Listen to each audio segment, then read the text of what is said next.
Hi friends, welcome back to our channel.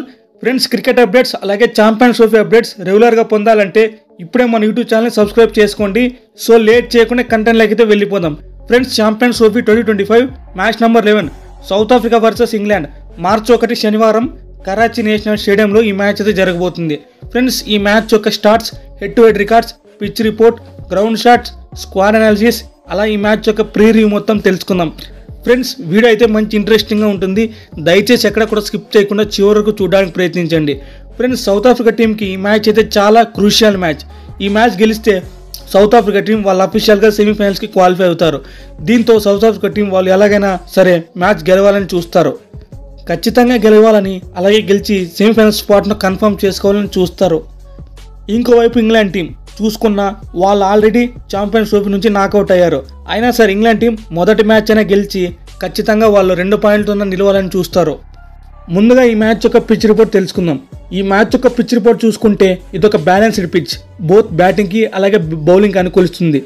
Mainly spinners middle overs crucial role play చేసే అవకాశం ఉంది. ఇప్పుడు ఈ గ్రౌండ్ యొక్క స్టార్ట్స్ గురించి తెలుసుకుందాం. ఈ గ్రౌండ్లో average first innings score 220+ runs. అలాగే గ్రౌండ్లో మొత్తం 58 వన్డే మ్యాచ్లు ఆడితే మొదట బ్యాటింగ్ చేసిన టీంలు 28 సార్లు గెలిచారు. అలాగే బౌలింగ్ చేసిన టీంలు 28 సార్లు గెలిచారు. దీన్ని బట్టి అర్థం చేసుకుంటే బోత్ బ్యాటింగ్ ఆర్ బౌలింగ్ ఏది చేసినా పెద్దగా డిఫరెన్స్ అయితే లేదు. అలాగే గ్రౌండ్లో 300 పరుగులు 18 సార్లు నమోదయ్యాయి. అలాగే 250 నుంచి 229 పరుగులు 8 సార్లు నమోదయ్యాయి.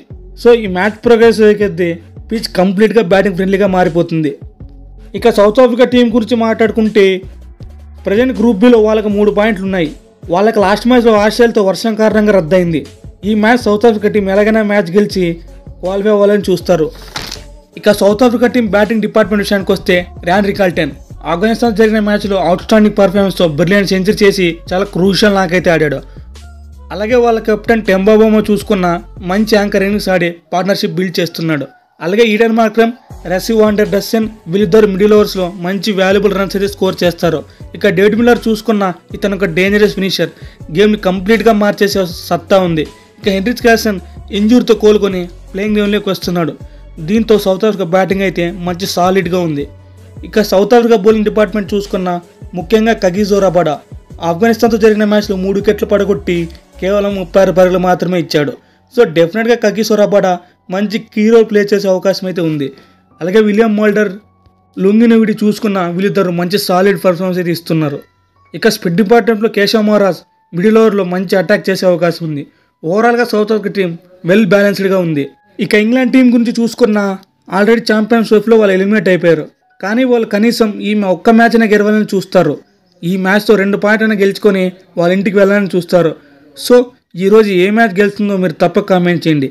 ఈ 2 టీంలోకి హెడ్ టు హెడ్ రికార్డ్ చూసుకుంటే మొత్తం 70 వన్డే మ్యాచ్లు ఆడితే 34 సార్లు సౌత్ ఆఫ్రికా టీం గెలిచింది. అలాగే 30 సార్లు ఇంగ్లాండ్ టీం గెలిచింది. హెడ్ టు హెడ్ స్టార్ట్స్ బట్టి చూస్తే కాస్త సౌత్ ఆఫ్రికా టీంకి లైట్గా ఎడ్జ్ ఉంది.